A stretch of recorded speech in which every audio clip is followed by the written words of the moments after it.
69,000 शिक्षक भर्ती में एक अंक विवाद के अभ्यर्थियों ने मंगलवार को राजधानी लखनऊ स्थित बेसिक शिक्षा मंत्री संदीप सिंह के आवास का घेराव। सैकड़ों की संख्या में पहुंचे अभ्यर्थियों ने अपनी नियुक्ति की मांग को लेकर शिक्षा मंत्री के आवास के सामने प्रदर्शन किया।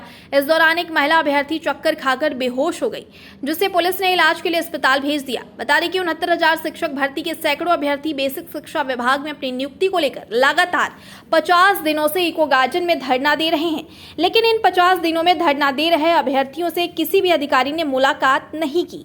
इसके बाद मजबूर होकर मंगलवार को सैकड़ों की संख्या में अभ्यर्थियों ने बेसिक शिक्षा मंत्री आवास का घेराव किया और अपनी नियुक्ति की मांग उठाई। इस दौरान मौके पर पहुंचे पुलिस ने सभी को जबरदस्ती गाड़ी में बिठाकर वापस इको गार्डन भेज दिया।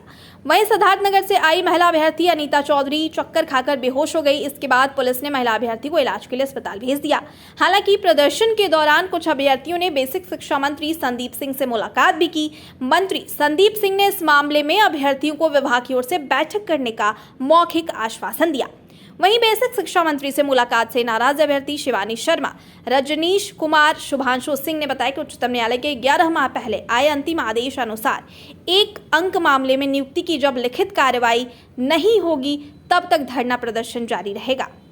दुर्गेश शुक्ला, सूरज वर्मा, शैलेंद्र वर्मा, रॉकी सिंह, अभिषेक, कुलदीप, विजय भारती, पूजा श्रीवास्तव, शिखा तिवारी, लक्ष्मी संध्या मिश्रा, काजोल सिन्हा, अलका यादव समेत कई अभ्यर्थियों ने नियुक्ति की गुहार लगाते हुए कहा कि सरकार उन्हें जल्द से जल्द नियुक्ति दे, नहीं तो वो ऐसे ही अनवरत प्रदर्शन करते रहेंगे। बहुत समस्याओं का सामना करना पड़ा है। कल दिन भर यहाँ पे इतना तेज धूप था, बच्चा अपने मन का घूम रहा था, बुखार हो गया रात में, लेकिन फिर भी आना मजबूरी है हमारा। बच्चे को लेकर आते हैं, घर पे कोई है नहीं इसकी देख रेख के लिए। इसके पापा छोटी प्राइवेट जॉब करते हैं, वो जॉब प्राइवेट कर छोड़ के तो पास आएंगे नहीं, बैठा के तो देगा नहीं प्राइवेट कोई संस्था हमको। और हम अपने अधिकार को मांगने यहाँ आए बैठे हैं, तो क्यों नहीं हमारी बातें को सब लोग सुन रहे हैं? अधिकार शासन प्रशासन क्यों नहीं सुन रहे हैं यहाँ पे? 69,000 में एक अंक हम लोग का उत्तर कुंजी का मामला है और हम लोग सुप्रीम कोर्ट से जीते हुए सिंगल बेंच से लेके डबल बेंच गए, डबल बेंच से सुप्रीम कोर्ट गए। सुप्रीम कोर्ट में भी हम लोग को जीत मिल गई, लेकिन सरकार अभी तक हम लोग के मामले में संज्ञान नहीं ले रही है। इतने दिन से 50 दिन हो गए धरने को, लेकिन कुछ भी अभी तक ये मतलब कोई अधिकारी तक नहीं आए यहाँ देखने। और हम लोग का काम बोलते हैं कि आश्वासन पे आश्वासन देते हैं, लेकिन कुछ भी नहीं हो रहा है। तो क्या सरकार से क्या मांग कर रहे हैं? सरकार से यही मांग है कि हम लोग की जल्द से जल्द नियुक्ति दे, क्योंकि हम लोग बहुत फ्रस्ट्रेट हो चुके हैं। बहुत मतलब इतना धरने पे 50 दिन हो गए, मतलब बहुत परेशान हो चुके हैं। अब नियुक्ति ही चाहिए। नियुक्ति नहीं मिलेगी तो हम लोग क्या करेंगे? हम लोग ऐसा भी नहीं है कि नॉट क्वालिफाइड है। हम लोग को सुप्रीम कोर्ट ने क्वालिफाइड कर दिया है 1 नंबर दे के, लेकिन फिर भी अभी तक हम लोग का मैटर संज्ञान में नहीं ले रहे हैं। सब पता है, मंत्रियों को सब पता है, लेकिन कोई कुछ करना नहीं चाहता है। अभी उनके घर का कोई मैटर होता तो अगर गवर्नमेंट जीतती तो उन लोग का मैटर तुरंत सॉल्व हो जाता। हम लोग का मैटर है, आम जनता का मैटर है, तो वो सॉल्व नहीं हो रहा है। परिवार का सपोर्ट तो है, लेकिन फिर भी ऐसा तो है नहीं कि हम लोग गर्ल्स हैं तो हम लोग आते हैं धरने पे, तो डांट तो पड़ती है घर पे कि मतलब धरना पे जाना लोग अच्छा नहीं समझते, डांट तो पड़ती है, लेकिन क्या किया जाए, आते हैं धरने में। मेरा नाम नंदिनी है और मैं आजमगढ़ ज़िले से आई हूँ। यहाँ से करीब 280 किलोमीटर है और यहाँ पर धरने में जितने लोग भी आए हैं, सभी लोग इतने ही दूर दूर से आकर किस तरह से जीवन अपना यापन कर रहे हैं, हम इसको बयां ही नहीं कर पाएंगे। बहुत सारी समस्याओं का सामना करना पड़ रहा है। ठीक है, हम ये जो समस्याओं का सामना करना पड़ रहा है उसको हम झेल लेंगे, लेकिन तब जब हमारी नियुक्ति का मार्ग प्रशस्त हो आगे के लिए। लेकिन ऐसा कुछ भी देखने को मिल नहीं रहा है। कोई भी सिर्फ आश्वासन यहाँ पर दिया जाता है। यहाँ पर हम लोग शिक्षक को एक उपद्रवी के रूप में प्रस्तुत कर दिया गया है। ऐसा लग रहा है कि हम लोग शिक्षा देने वाले नहीं हैं, वो धरना देने वाले बन गए हैं। और सरकार कोई भी कार्रवाई कुछ भी यहाँ पर करती नहीं। मैं तो इतने दिन से आ रही हूँ और ना कोई अधिकारी आए यहाँ, ना कोई सरकार के तरफ से कुछ भी कोई भी कार्रवाई हो नहीं रही है। इतना मानसिक रूप से मैं प्रताड़ित हो चुकी हूँ कि मेरे पास शब्द ही नहीं है। बस यही सरकार से यही विनम्र अनुरोध है कि हमारा जो कार्य है, एक अंक जो हम लोग सुप्रीम कोर्ट से जीते हैं ना, सुप्रीम कोर्ट से जीता हुआ बहुत मायने रखता है, इससे ऊपर तो कुछ भी नहीं है। उससे जीत कर आए हैं और हम लोगों को के लिए जो है नियुक्ति का मार्ग प्रशस्त करे, बस यही अनुरोध है, विनम्र अनुरोध है। मुलाकात नहीं हुई, और जो मुलाकात हुई भी हमें पहले तो उन्होंने हमें मतलब वापस जीप में बैठा के भेज दिया, कहा कि ये धरना आवास नहीं है, आप लोग जा सकते हैं यहाँ से, इको गार्डन आप लोग जाइए। और कुछ लोग मिले तो पहली बात तो मिलने में बहुत देर लगाई, और मिले भी तो कोई आश्वासन सही नहीं दिया, बस बोलते हैं करेंगे करेंगे, करते नहीं है, और ऐसे हम लोग को यहाँ भेज दिया। कितने दिन हो गए आपको? सर ये आज 50वां दिन है, हम लोग इतना मेंटली फ्रस्ट्रेट हो चुके हैं, बस या आत्महत्या करने में मजबूर हैं। सिर्फ अगर हम मरेंगे तो उसकी जिम्मेदार सिर्फ सरकार होगी और शिक्षा मंत्री होंगे। यहाँ पर तो कोई नहीं आया है मिलने, हम लोग जाते हैं तो हम लोग को भगा दिया जाता है, बस में बैठा दिया जाता है और कहते हैं कि आप पे धारा लगा देंगे अगर आप यहाँ पे रहें तो। हाँ, मैं ये कहना चाहूँगी कि 50 दिन, आज 50वां दिन हो गया हम लोग को। आज हम लोग मतलब 49 दिन से यहाँ बैठे बैठे हार गए थे। 50वें दिन हम लोग सोचे कि चले हम शिक्षा मंत्री के आवास जाएँ, वहाँ पे बात रखें अपनी। वहाँ पे भी हम लोग गए, लेकिन वहाँ पे जाने के बाद वही हुआ कि उन्होंने ये कहा, ये मैसेज भेजा कि जब तक हम इको गार्डन वापस नहीं आ जाते, वो कोई मतलब ना किसी से मिलेंगे नहीं, ना हम लोग की बात सुनेंगे। तो यही हुआ कि हम लोग को ज़बरन जो है गाड़ी में भर के यहाँ वापस भेज दिया गया।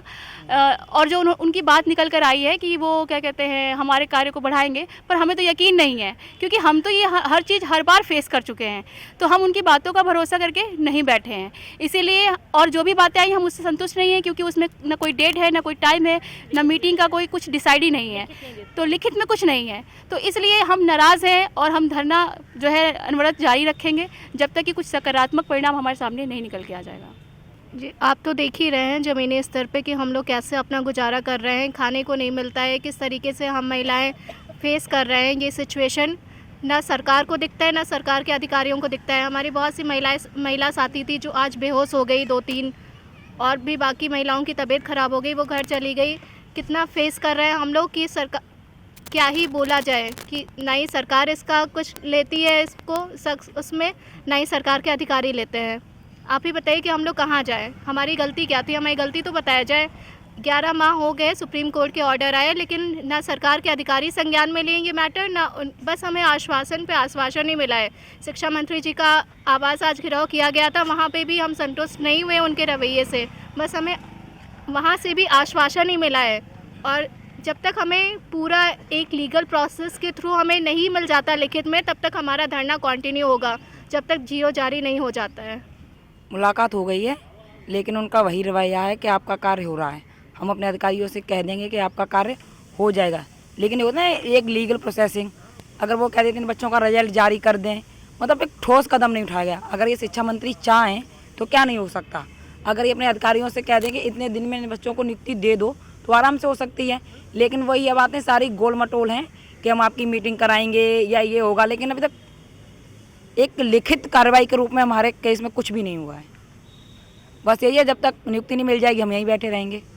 मतलब हमसे ये कहा जाता है कि ये जब हम शिक्षा मंत्री के यहाँ पर गए तो ये कोई धरना स्थल नहीं है, तो मैं पूछा कि ये धरना स्थल है, ये तो पार्किंग है, मजबूरी में यहाँ बैठना पड़ता है। हमें कोई शौक थोड़ना है कि धरना करने के लिए हम इतनी पढ़ाई लिखाई की है कि हम यहाँ पर धरना करेंगे, यहाँ पर बैठेंगे। बहुत सारी चीज़ें घर पर छोड़ कर आते हैं। एक 50 दिन से इतनी सारी हमारी बहनें बैठी हुई हैं। मैं फिरोजाबाद से आई हूँ, फिरोजाबाद से इतने बड़े शहर में रहना पॉसिबल है, लेकिन हम मैनेज कर रहे हैं ना, क्यों? इन अधिकारियों की वजह से, वरना हमें मैनेज करना पड़ता। हमारे साथ की नौकरी कर रहे हैं, हम तो चलो जो भी हुआ, नंबर नहीं बढ़ा तब तक नहीं मानते। 25 अगस्त 2021 को नंबर बढ़ा था, 4-5 महीने टहलाया, उसके बाद सुप्रीम कोर्ट चले गए, सुप्रीम कोर्ट ने करारी हार दी। 11 महीने हो गए, 11 महीने के बाद भी अगर इस सरकार में या ये अधिकारी हमें नियुक्ति नहीं दे रहे तो इसका जिम्मेदार कौन है? हमारी गलती नहीं है, क्योंकि हम लोग टेट सीटेट मतलब हमसे कम मेरिट वाले नौकरी कर रहे हैं, नंबर बढ़ने के बाद भी यहाँ धरना देने के लिए मजबूर हैं। तो इसके जिम्मेदार सिर्फ सरकार और अधिकारी हैं, और कोई जिम्मेदार और तो कोई जिम्मेदार है ही नहीं है। लगातार ये धरना चल रहा है, हमारा 50वां दिन है आज हम शिक्षा मंत्री संदीप सिंह के आवास पे गए थे। वहाँ पे पुलिस के बल प्रयोग करने के पश्चात हम लोग को यहाँ यूको गार्डन में भेज दिया गया। कोई मुलाकात वगैरह सकारात्मक रही नहीं। हमारे डेलीगेशन में तो 2 लोगों को बुलाया गया था, तो वही हर बार की तरह आज भी आश्वासन दे दिया है कि आपका काम करेंगे, हम कर रहे हैं, इसके अलावा हम लोग को अभी तक कोई सकारात्मक परिणाम मिला नहीं है। सर, ये हमारा प्रकरण सुप्रीम कोर्ट से कवर्ड है। सुप्रीम कोर्ट का ऑर्डर आए हुए आज 11 माह हो गए, उसके बाद में भी इसका अभी तक कंप्लाइंस नहीं हुआ है। संविधान की एक तरीके से देखा जाए तो धज्जियाँ उड़ रही हैं। आप हैंडीकैप हैं, जी सर। लगातार जो है 50 दिन से आप यहाँ प्रदर्शन कर रहे हैं, जी, कितने तकलीफों का सामना करना पड़ता तकलीफ़ तो है ही है सर। अब एक टाइम का खाना खाते हैं, बाकी भूखे पेट सो जाते हैं, क्योंकि इतना मतलब है नहीं है हमारे पास। मिडिल क्लास फैमिली से हैं और इतनी दूर से आए हैं सर, रोज़ अप डाउन कर नहीं सकते, तो इसीलिए हम लोग यहीं इको गार्डन में खुले आसमान के नीचे यहाँ सो जाते हैं भूखे पेट। संघर्ष कर रहे हैं 50 दिन से लगातार सर। यहाँ पर कोई आता नहीं है। एक तरीके से हमको एक खुली जेल में यहाँ पे कैद कर दिया जाता है, हमारी आवाज़ को दबा दिया जाता है। आज अब वहाँ आवास पे जब गए थे, शिक्षा मंत्री के आवास पे, तो वहाँ पे हमको पुलिस द्वारा ये कहा गया कि ये कोई धरना स्थल नहीं है, आप लोग इको गार्डन में जाइए। जब उनसे कहा गया कि सर इको गार्डन में हम 50 दिन से बैठे हैं, हमें कोई सुनने ही नहीं आता है, वहाँ पे आपकी तरफ से कोई डेलीगेशन वगैरह नहीं आता, आपके कोई पदाधिकारी नहीं आता, कोई उच्च अधिकारी नहीं आता मिलने के लिए, तो वो सीधे बस यही बोले कि हाँ जो भी हो आप वहीं जाके बैठिए। जब SCRT पे अधिकारियों से मिला जाता है, उनसे कहते हैं सर हम लोग धरना पे भूखे प्यासे बैठे 50 दिन से लगातार, तो अधिकारियों का रवैया ऐसा रहता है, वो कहते हैं कि ठीक है, तो हमने थोड़ा ना बोल आपको धरना देने के लिए, आप अपने घर चले जाइए। तो हम कहते हैं कि सर हम घर कैसे जा सकते हैं सर, मजबूरी है, हमको नौकरी की सख्त आवश्यकता है सर। तो बोलते हैं कि हमारे बच्चे भी तो बेरोज़गार हैं, तो आप भी बेरोज़गार रहिए, चले जाइए। अगर नहीं जाओगे, ज़्यादा नेता बनोगे तो आप पे उल्टे सीधे केस लगा देंगे, सड़कों पे घूमने के लिए मजबूर कर देंगे आपको। तो एक तरीके से देखा जाए तो धमकियाँ मिलती हैं हमको। कभी कभार तो उनका जब सख्त रुख हो जाता है तो हम लोगों को गालियाँ भी देते हैं, अभद्र गालियों का और शब्दों का प्रयोग करके हम लोग को भगा दिया जाता है वहाँ से। एक शिक्षक को मतलब गाली मिलती है, निंदनीय अपराध है, ये सब झेल रहे हैं हम, उसके बाद भी बैठे हैं। और जब तक हम लोग को कुछ सकारात्मक या हमारी नियुक्ति के क्रम में अगर कोई भी कार्य नहीं होगा, जियो वगैरह जारी नहीं होगा, तब तक हम लगातार यहाँ बैठे रहेंगे।